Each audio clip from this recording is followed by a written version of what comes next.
ବୋଉ ଗୋଟେ ଗପ କହିଲୁ ଆଜି। ଗପ କହିବି। ହଁ। ଗୋଟେ ଗାଁର ସ୍ୱାମୀ ସ୍ତ୍ରୀ ଦି ଜଣ ଥିଲେ। ହୁଁ। ତାଙ୍କର ପୁଅ ଝିଅ ଛୋଟ ଛୋଟ ଥିଲେ। ହଁ। ସେ ସ୍ତ୍ରୀ ଲୋକଟାର ମା ଆସିଥିଲା ତାଙ୍କ ଘରକୁ। ହୁଁ। ହେଲା। ଆଉ ସେଦିନ ସେମାନେ ରୋଷେଇ ବାସ କରି ଖାଇ ପିଇ ଆନନ୍ଦରେ ରହିଲେ। ହୁଁ। ବୁଢ଼ୀ ନେଇକି ଆସିଥିଲା ପଳାର ଘିଅ। ସେ ପଳା କଣ? ପଳାର ସେତେବେଳେ ଘିଅ ମାପନ୍ତି ହେଲା। ହୁଁ। ସେତେବେଳେ ସବୁ ପଳାର ତେଲ ଘିଅ ଏଗୁଡ଼ା ସବୁ ହୁଁ। ମାପନ୍ତି। ହଁ। ଆଉ ସିଏ ଝିଅ ଘରକୁ ପଳାର ଘିଅ ନେଇକି ଆସିଥିଲା। ହୁଁ।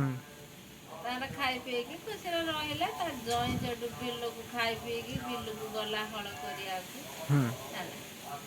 ଏଠୁ କଥାବାର୍ତ୍ତା ମା ଝିଅ ହଉ ହଉ କାମଧନ୍ଦା ସାରିକି ସନ୍ଧ୍ୟା ହେଲା।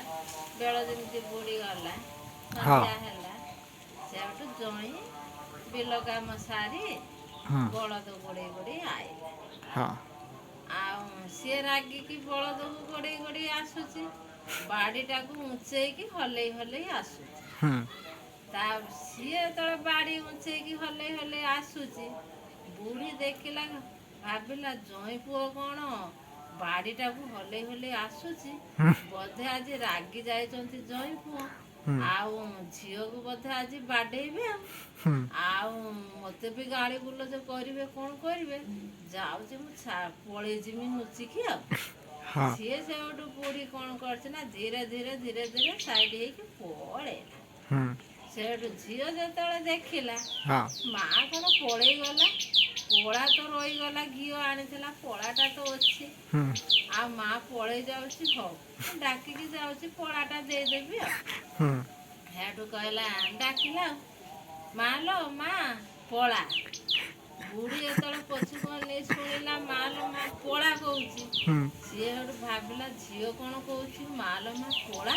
ତା ମାନେ ବୋଧେ ଜଇଁ ପୁଅ ପୁରା ରାଗି ଯାଇଛନ୍ତି ହୁଁ। ଆଉ ଝିଅକୁ ତ ଆଜି ବାଡ଼େଇବେ ଆଉ ମୋତେ କାଳେ ବାଡ଼େଇ ଦେବେ ନା ଯାଉଛି ଆଉ ହୁଁ। ଦୌଡ଼ିଲା ବୁଢ଼ୀ। ହଁ।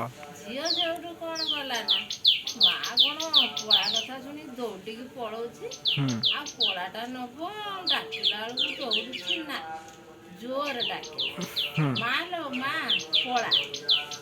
ବୁଢ଼ୀ ଭାବିଲା କହିଲା ଝିଅ ପୁଣି କଣ କହିଲାଣି ପଳା। ସେ ଆହୁରି ଜୋରରେ ଦୌଡ଼ିଲା।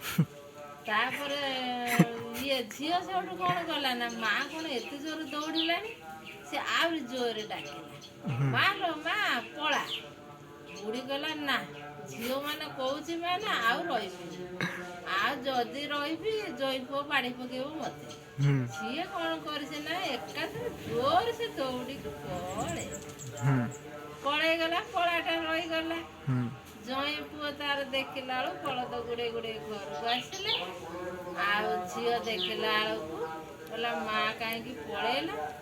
ନା ଜାଣିନି ମା କଣ ପାଇଁ ପଳେଇ ଗଲେ ମାଆଙ୍କୁ ଡାକିଲି କହିଲି ପଳା ସେ ତାର ପଳେଇଲା। ଆଉ ବୁଢ଼ୀ ଦେଖିଲା ବେଳକୁ ମନେ ମନେ ଭାବିକି ସିଏ ତାର ପଳା ନବ କଣ ସିଏ ତାର ଦୌଡ଼ି ପଳେଇଲା ଆଉ। ଦୌଡ଼ିକି ପଳେଇଲା ଆଉ ହୁଁ। ଏଇ ହେଲା ଗପ। ମଜା ଗପଟା ଥିଲା ଆଉ। ହଁ ଛୋଟ ପିଲାଙ୍କ ପାଇଁ ଏସବୁ ଗପ ହୁଁ। ଆଉ। ୟାକୁ ସୁଭାଷ ଦାସର ବାପା ଯୋଉ ସୁଭାଷ ଦାସଙ୍କ ବାପା ହୁଁ। ଆଦିଗତ ଦାସ ଏ ଗପଟା ଯେତେବେଳେ ଲେଖିଥିଲେ ଓହୋ। ଆମେ ଯେତେବେଳେ ପଢ଼ୁଥିଲୁ ଛୋଟିଆ ହେଇଥିଲୁ ହୁଁ। ଦଶମ ଶ୍ରେଣୀ ପଢ଼ୁଥିଲୁ ଯେତେବେଳେ ଏଇ ହୁଁ। ଗପ ପଢ଼ୁଥିଲୁ। ହଉ ହଉ ଭଲ ଗପ ଥିଲା ଆଉ।